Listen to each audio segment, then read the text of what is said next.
Hello instructors and learners, ఈరోజు మనము బోధనా విధుల ఆర్గనైజేషన్ మరియు మేనేజ్మెంట్ అంశాన్ని అన్వేషిస్తున్నాము. ఈ సెషన్ ముగింపులో మీరు చేయగలరు: వర్క్షాప్ లేఅవుట్ మరియు దాని నిర్వహణతో కూడిన సంస్థ, 5S కాన్సెప్ట్ మరియు దాని అనువర్తనాన్ని వివరించండి, వర్క్షాప్ భద్రత మరియు ప్రమాదాల కారణాలను నిర్వచించండి. వర్క్షాప్ లేఅవుట్ మరియు సంస్థ. వర్క్షాప్ లేఅవుట్ అనేది జాగ్రత్తగా పంపిణీ చేసే ప్రక్రియ. అందుబాటులో ఉన్న అంతస్తు ప్రతి కార్యాచరణ లేదా భాగం కోసం ఒక స్థలం, ఒక వర్క్షాప్. చక్కగా నిర్వహించబడిన వర్క్షాప్ యొక్క లక్షణాలు: అనుకూల వాతావరణం,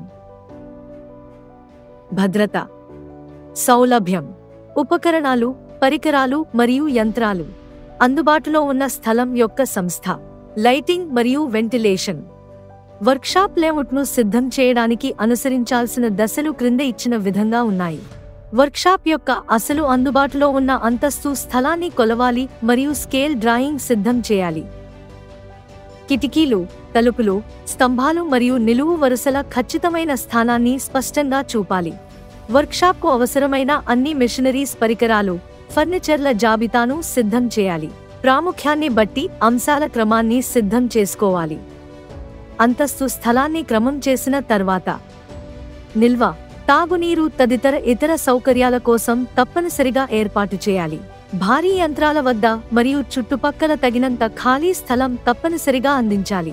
పై దశలను పూర్తి చేసిన తర్వాత ప్రతి వస్తువుకు అవసరమైన అంతస్తు స్థలం సరిగ్గా అంచనా వేయబడిందని మరియు ప్రతి వ్యక్తి ఆక్రమించిన ఫ్లోర్ స్పేస్ ప్రాంతం ఒకే స్థాయిలో ఉండేలా చూసుకోవాలి. భవిష్యత్లో వర్క్షాప్ విస్తరణకు ఏర్పాట్లు చేయాలి. పై దశలను అనుసరించడం ద్వారా ఒక మంచి వర్క్షాప్ లేఅవుట్ను సిద్ధం చేయవచ్చు. Workshop management. శిక్షణ ఇవ్వడానికి చక్కటి సన్నద్ధమైన వర్క్షాప్ అవసరం. వర్క్షాప్లోని ప్రతిదీ సులభంగా అందుబాటులో ఉండే విధంగా సరిగ్గా అమర్చాలి, కానీ వాటిని విస్మరించి ఒకేసారి మరియు తరువాత వాటిని ఏర్పాటు చేస్తే సరిపోదు.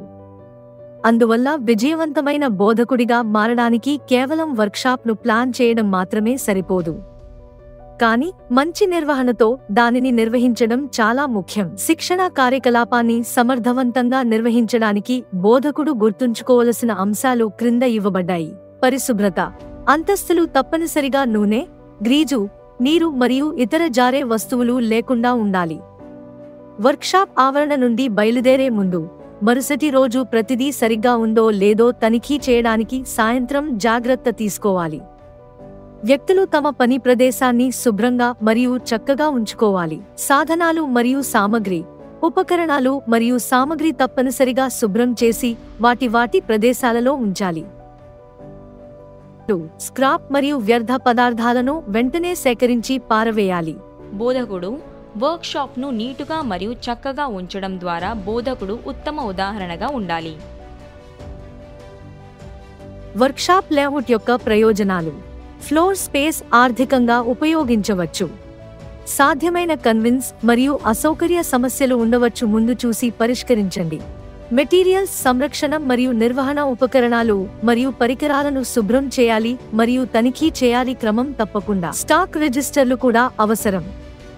అక్కడ ఉండాలి. టూల్స్ నిల్వ కోసం సరైన ఏర్పాటు మరియు పరికరాలు. ప్రతిదీ వారి స్వంతంగా భర్తీ చేయాలి మరియు ఉపయోగం తర్వాత సంబంధిత స్థలం. సాధారణంగా టూల్స్ ఉంటుంది. టూల్ బోర్డ్ అనే బోర్డులో ప్రదర్శించబడుతుంది. సాధనాలు మరియు సామగ్రి నిర్వహణ మరియు మరమ్మత్తు, పరికరాల నిర్వహణ 2 రకాలుగా విభజించబడింది. ఆర్డర్ నుండి బయటకు వెళ్లే ముందు దీనిని ప్రివెంటివ్ మెయింటెనెన్స్ ఆఫ్ ఎక్విప్మెంట్ అంటారు. పరికరాలను క్రమం తప్పకుండా తనిఖీ చేయాలి. ఇలా చేయడం ద్వారా ప్రాక్టికల్ సమయంలో ఏర్పడే కొన్ని చిన్న లోపాలను ఎటువంటి ఆలస్యం లేకుండా వెంటనే సరిదిద్దవచ్చు. నిర్వహణ షెడ్యూల్ తప్పక తయారు చేయబడాలి మరియు బోధకుడు దానిని సరిగ్గా అనుసరిస్తున్నట్లు చూడాలి. అవుట్ ఆఫ్ ఆర్డర్ తర్వాత దీన్నే కరెక్టివ్ మెయింటెనెన్స్ అంటారు. ఎప్పుడు పరికరాలు క్రమం తప్పుతాయి, ఇది ఒక ప్రధాన విధి. బోధకుడు దానిని సంబంధిత అధికారులకు నివేదించాలి. నిపుణులు సాధనాలను సరిదిద్దడానికి సంబంధిత ఫీల్డ్ నుండి కాల్ చేయాలి. వాటిని సరిదిద్దేందుకు చర్యలు తీసుకోవాలితో పాటు అందించిన హిస్టరీ షీట్లో నమోదు చేయబడింది. యంత్రం ఇది సూచన మూలంగా కూడా ఉపయోగపడుతుంది భవిష్యత్తు కోసం. కార్యాలయ సంస్థ కోసం 5S అనేది కార్యాలయ సంస్థకు ఒక క్రమబద్ధమైన విధానం. ఈ 5S కాన్సెప్ట్ వర్క్ప్లేస్ నాణ్యత పారామితులు సంస్థ పద్ధతి 5 జపనీస్ జాబితాను ఉపయోగిస్తుంది.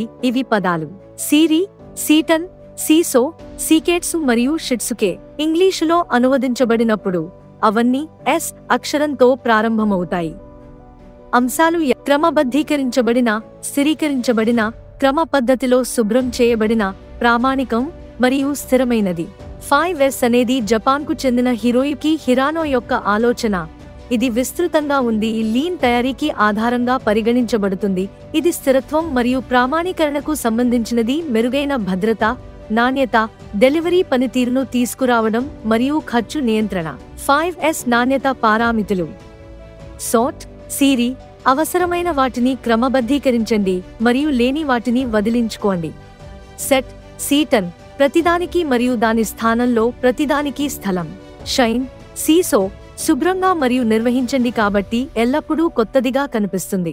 ప్రమాణీకరించు, సీకేట్సు, దానిని ప్రమాణంగా చేసి క్రమశిక్షణను అనుసరించండి. సస్టైన్, షిట్సుకే, సిస్టమ్ను ఆడిట్ చేయండి మరియు దాన్ని మెరుగుపరచండి. వర్క్షాప్ భద్రత మరియు ప్రమాదాల కారణాలు. ట్రైనీలు యంత్రాలపై పని చేయాల్సి ఉంటుంది. అవి శక్తితో నడిచే మరియు అధిక వేగంతో నడుస్తుంది. పని చేస్తున్నప్పుడు అటువంటి యంత్రంలో ప్రమాదాలు జరిగే అవకాశం ఉంది. అజ్ఞానం వంటి ప్రమాదాలకు వివిధ కారణాలున్నాయి. అజాగ్రత్త, అలసట, సరికాని దుస్తులు మొదలైనవి. అంశం నిర్వచిస్తుంది వర్క్షాప్ లేఅవుట్ మరియు దాని నిర్వహణతో కూడిన సంస్థ. 5S కాన్సెప్ట్ మరియు దాని అనువర్తనాన్ని వివరించండి. వర్క్షాప్ భద్రత మరియు ప్రమాదాల కారణాలను నిర్వచించండి. మీరు ఈ అంశాన్ని అర్థం చేసుకున్నారని మరియు మా తదుపరి వీడియోలలో మనము కొత్త ఉత్తేజకరమైన కాన్సెప్ట్స్ను నేర్చుకుంటామని నేను ఆశిస్తున్నాను. అప్పటి వరకు జాగ్రత్త వహించండి.